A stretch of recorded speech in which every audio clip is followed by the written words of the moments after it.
Sean Kingston's mom just got slapped with 5 years in federal prison, and what she did after the sentence might have sealed his fate too. This isn't just a case of fraud. It's a mother-son empire built on lies, luxury, and celebrity deception. Jewelry, escalades, fake receipts, and a million-dollar hustle. This courtroom drama didn't just shake the industry, it exposed the darkest side of fame. Let's break it down. The fall of a duo, courtroom bombshell. On July 24, 2025, the courtroom fell into complete silence. No cameras, no crowd chatter, just the sound of Judge David S. Leowitz dropping the gavel and delivering the blow. Janice Turner, the 63-year-old mother of Sean Kingston, had just been sentenced to 5 years in federal prison, followed by 3 years of supervised release. And the real shock? Prosecutors didn't just see her as a passive participant, they called her the operator, fixer, and accountant behind a criminal empire that ran like a well-oiled machine. This wasn't some petty credit card scam or corner store shoplifting gig. Nah, this was a full-blown multi-state fraud operation, and the courtroom knew it. Turner, who once proudly stood behind her son as he rose to international fame, was now front and center as the mastermind of a scheme that funneled over $1 million in high-end gear into their possession, illegally. The judge's tone was cold but clear. Turner wasn't just enabling her son, she was orchestrating the entire operation. From sending out fake wire transfers to managing fraudulent payment receipts, she played the long game while her son fronted the spotlight. And while Sean Kingston may have used his celebrity to finesse vendors, it was Turner's paper trail, carefully manufactured, text-verified, and court-confirmed, that gave the whole hustle its legs. Her calm face in the courtroom couldn't mask the reality. The empire was crumbling, and there was no hiding behind fame anymore.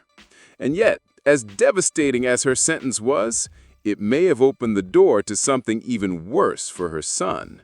Because the court didn't just expose a series of crimes, it exposed a pattern, a blueprint of manipulation and fraud that had been running for years. And if Turner was the brains of the operation, the question now is, how deep was Kingston really in? A $1 million hustle uncovered. When the dust started settling after the sentencing, investigators laid out the true scale of what Janice Turner and Sean Kingston had pulled off. It was jaw-dropping. This wasn't one scam. It was a series of precision plays executed over nearly a year. Between April 2023 and March 2024, the mother-son duo targeted luxury vendors from coast to coast, finessing their way into a lifestyle that most people only dream of without paying a dime. We're talking about $1.28 million in jewelry, a $160,000 bulletproof Cadillac Escalade, custom bids worth $186,000, and a $150,000 home theater system. Lavish isn't even the word. This wasn't about surviving, they were living like royalty, funded entirely by lies. The playbook was always the same.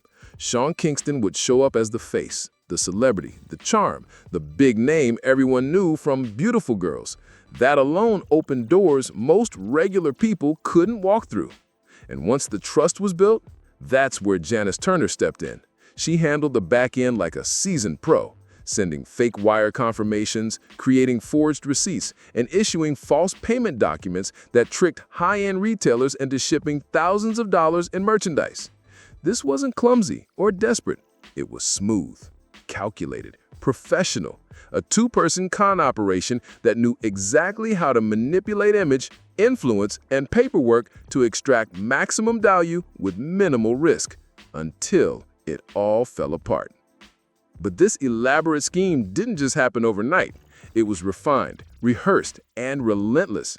A scam so convincing that even well-established businesses fell for it.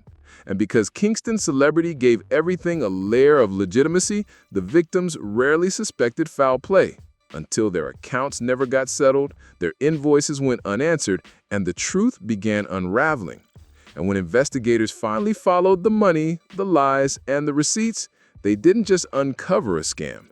They uncovered a legacy of deception. A history of hustling.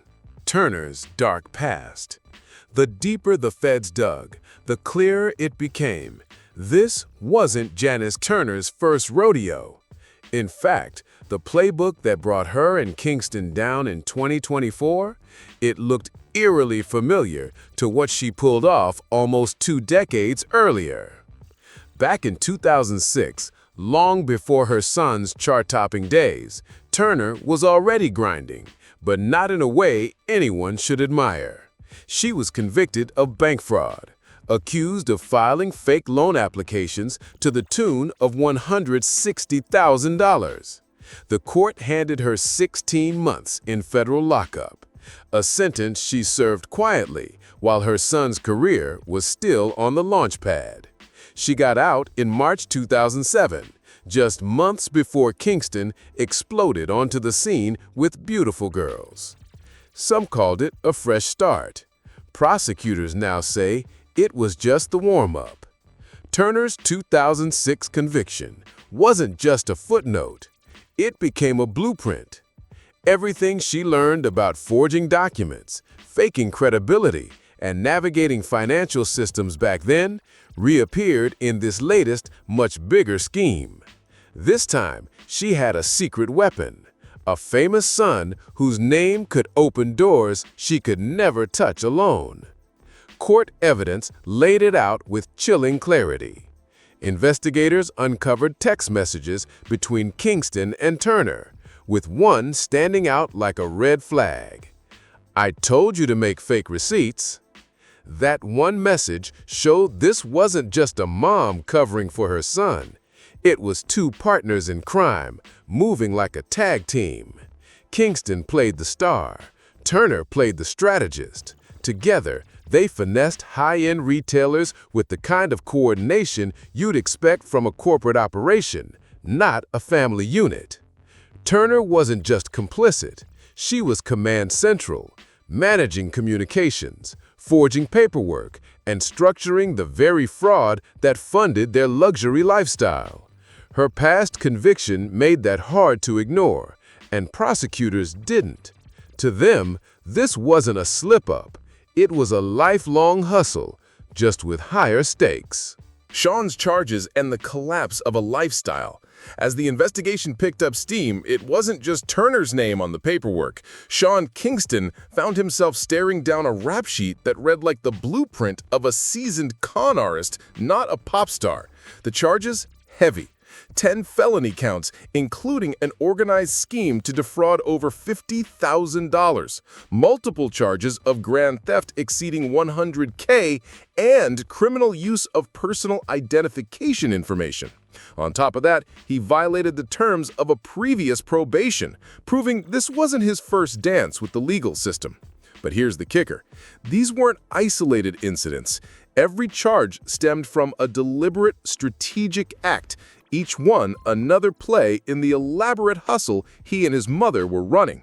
The celebrity charm may have been his shield, but the evidence didn't lie. Kingston wasn't just caught in the crossfire, he was in on it. Things came crashing down in May 2024 when the feds pulled up in full force. Turner was arrested in a SWAT raid at Kingston's South Florida mansion, the same property featured in his flashy social media videos. Kingston himself? Cuffed right after a performance at Fort Irwin in California, a surreal fall for a man who once stood at the top of the Billboard charts. The luxury lifestyle they'd built, the watches, the cars, the electronics, started getting dismantled piece by piece. And in the end, the jury didn't need much time. After just 3.5 hours of deliberation, they handed down a verdict. Guilty on 1 count of conspiracy to commit wire fraud and 4 counts of wire fraud. Each count carried a potential 20-year sentence, and Kingston's name was now permanently etched into the court's ledger. The fall wasn't just about the law. It was about image, identity, and the crash of a brand that once symbolized youth, fame, and success. Now, That brand was shattered, replaced by mugshots, charges, and a future hanging by a thread. Courtroom breakdown and desperation. When Janice Turner stood before the judge for sentencing, the persona of a cunning mastermind gave way to something else entirely. A mother pleading for mercy. Gone was the woman who orchestrated wire fraud with surgical precision. In her place stood a tearful, trembling figure who told the court, "I'm sorry. My intention was to keep my son afloat in this difficult industry. They used him and abused him. I am begging for mercy for me and my son." It was a powerful moment, and for a split second, it looked like remorse had finally caught up to her. Her defense team leaned hard into that angle. They argued she had minimal criminal history, conveniently brushing over her 2006 conviction, and cited her declining health, asking the court for just 30 months behind bars. But the judge didn't blink. 5 years, no reduced sentence, no early sympathy. The court made it clear this wasn't just a protective mom making bad choices. This was a repeat offender who escalated from bank fraud to orchestrating a $1 million criminal enterprise. The courtroom's atmosphere turned ice cold as the sentence landed. Turner's breakdown, whether genuine or strategic, wasn't enough to override the paper trail, the evidence, and most damning of all, the manipulation of her own son's fame to scam others. And while Janice tried to frame herself as a sacrifice, a mother caught up in trying to shield her son, the prosecution painted a very different image. A calculating figure who used family loyalty as a weapon. A woman who didn't just go along for the ride, but built the engine and steered the wheel. Now she begins her 5-year federal sentence, while her son, still under house arrest with electronic monitoring, awaits his own judgment day. But make no mistake, the courtroom might have sentenced Janice, but it also sent a loud message. Sean Kingston's time is coming. From beautiful girls to beautiful lies. To understand just how far Sean Kingston fell, you've got to rewind to when the world first heard his name. In 2007, Kingston was unstoppable. A 17-year-old with a breakout hit that turned him into a global sensation overnight. His debut single, Beautiful Girls, flipped Benny King's Stand By Me into a reggae-infused anthem that topped the Billboard Hot 100 and held #1 spots in countries across the globe. He wasn't just blowing up, he was redefining pop radio. His self-titled debut album went gold, selling over 500,000 units. The follow-ups, Me Love and Take You There, solidified him as more than a one-hit wonder. For a kid from Miami with Jamaican roots and a rough upbringing, this was the dream. He was living proof that YouTube stardom could launch a career, and for a while, it looked like nothing could slow him down. Then came the Bieber collab, Eeny Meeny, which put Kingston in rooms with some of the biggest names in music. His second album, Tomorrow, dropped in 2009, and though it didn't hit quite as hard, tracks like Fire Burning kept him in rotation and helped him stay relevant in a fast-evolving music landscape. But by the time he dropped his third album, Back to Life, in 2013, the glow had started to fade. The lead single, Beat It, featuring Chris Brown and Wiz Khalifa, was solid, but not enough. The album didn't even chart on the Billboard 200, and that moment marked a turning point. No major label would back him again. The kid who once had the world singing his hooks was now fighting to stay in the game, and cracks began to show not just in his music, but in his life. Behind the scenes, legal troubles, public scandals, and financial instability started creeping in. The rise was fast, the fall even faster, and what came next would be the start of a decade-long unraveling. Allegations, lawsuits, and public fallout. As Sean Kingston's music faded from the charts, his name started showing up in headlines for all the wrong reasons.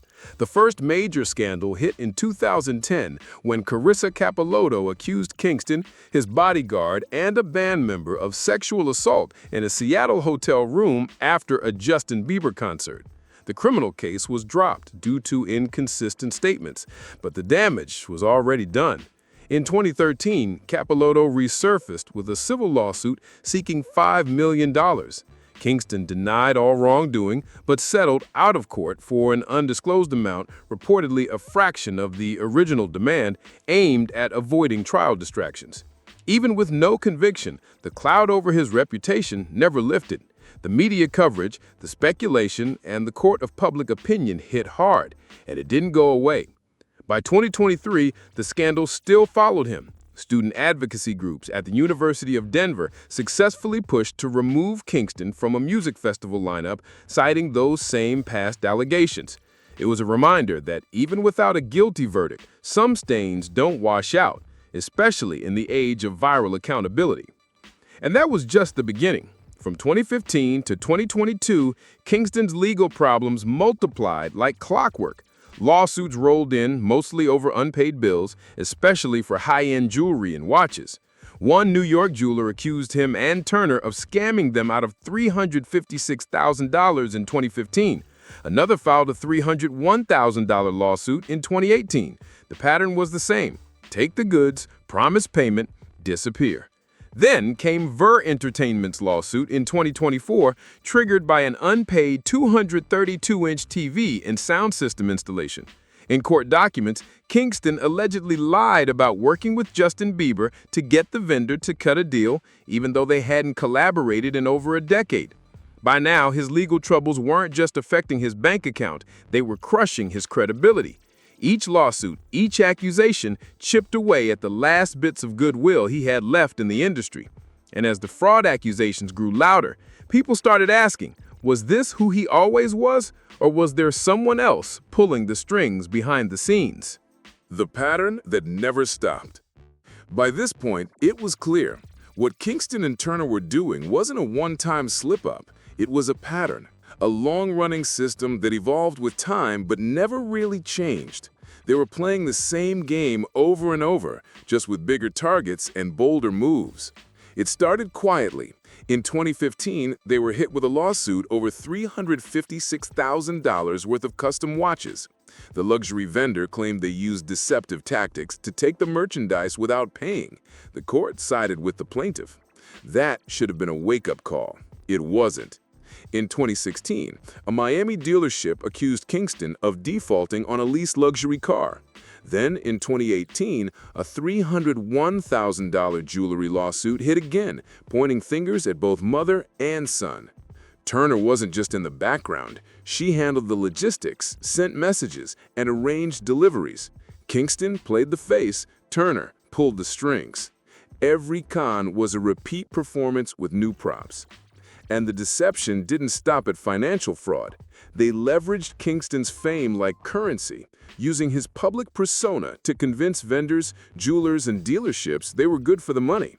Vendors who would have normally vetted a client thoroughly were swayed by celebrity, lulled into trust by Instagram posts, fake contracts, and friendly calls from his manager, who just happened to be his mom. They were finessing people like it was second nature, and for years it worked. Until the lawsuits piled up, until the victims started talking, until the feds got involved.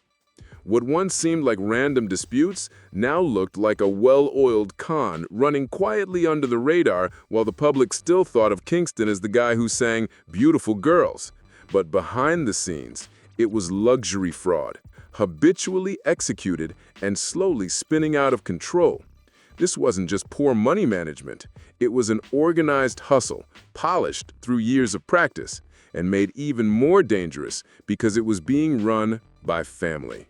Whispered rumors and online shadows. Beyond the courtroom drama and official charges, online whispers began to swirl. On forums like Reddit, anonymous users shared disturbing allegations against Kingston, stories of misconduct, manipulation, and cover-ups that never made it into legal records. Nothing was confirmed, no arrests, no formal charges, but in the court of public opinion, rumors don't need paperwork to spread. For a star already drowning in lawsuits and public backlash, even unproven claims became fuel to the fire. And that's the danger. When your track record is already messy, even the smallest shadow becomes impossible to ignore. Whether fact or fiction, these whispers added weight to a reputation already sinking under the weight of fraud and betrayal. What's next for Sean Kingston? Now that Janice Turner is officially serving her sentence, all eyes are on Sean Kingston, and the stakes couldn't be higher. He's currently under house arrest, fitted with electronic monitoring, unable to travel, perform, or conduct business beyond his district. For a man who once thrived on stage, in studios, and at high-end events, this isolation has become a financial chokehold. Reports say most of Kingston's remaining income came from live appearances and performances, gigs that are now out of reach due to legal restrictions. And unlike other artists who can pivot to digital platforms or brand deals, Kingston's reputation is so damaged that few want to touch him. But the real hammer hasn't dropped yet. That comes on August 28, 2025, when Kingston is scheduled for sentencing. He's already been convicted on 1 count of conspiracy to commit wire fraud and 4 counts of wire fraud, each carrying a maximum of 20 years. That means he could face decades in federal prison if the court chooses to throw the book at him. There's speculation that the judge may go lighter on Kingston than Turner, possibly arguing that she was the ringleader and he followed her lead. But the text messages, coordinated scams, and multiple lawsuits paint a different picture. Kingston wasn't just a passive participant. He knew the playbook. He was running it. Character witnesses have spoken about his generosity and charitable efforts in the past, especially in his hometown communities. But those same people now find themselves asking, was it real or just another part of the brand image? Right now, Kingston's legal team is likely scrambling to build a case for reduced sentencing. They'll probably cite his difficult upbringing, mental health, and lack of prior felony convictions. But none of that erases the paper trail or the broken promises he left behind. For an artist once poised to become the next pop icon, the future now looks more like a countdown than a comeback. Will the judge show mercy, or will Sean Kingston learn the hard way that the streets and the system both collect their debts? Conclusion: a legacy in ruins. Sean Kingston's story didn't have to end like this. He had the voice, the charm, and the come-up story that felt straight out of a Hollywood script. A teen discovered on YouTube, a #1 hit before turning 18, collaborations with global icons like Justin Bieber and Chris Brown. For a while, he represented possibility, the kind of star you wanted to root for. But fame doesn't fix character, and talent can't outrun consequences. Instead of building a legacy on music, Kingston and his mother built a house of cards, propped up by lies, luxury fraud, and family loyalty twisted into criminal partnership. Janice Turner wasn't just his manager, she was his co-conspirator. She handled logistics, forged documents, and helped shape a lifestyle they couldn't legally afford. In interviews, Kingston proudly called her his momager. But that relationship, once framed as wholesome, now reads like a red flag. This wasn't just bad guidance, it was a blueprint for deception. And the result? His career is in limbo. His income stream is frozen. His mother is in prison. He awaits sentencing. And what could have been a story of redemption is now a cautionary tale played out in public. The industry has taken notes. More artists are asking for contract audits, legal guidance, and family-free management, because when the lines between parent and partner, mentor and manipulator blur, what's left can get dark fast. In the end, Sean Kingston's greatest legacy won't be a platinum plaque or a timeless hook. It'll be a warning. Talent without truth crumbles. Fame without discipline burns. And a family without boundaries destroys itself. The game's over. The mask is off. The fall is complete.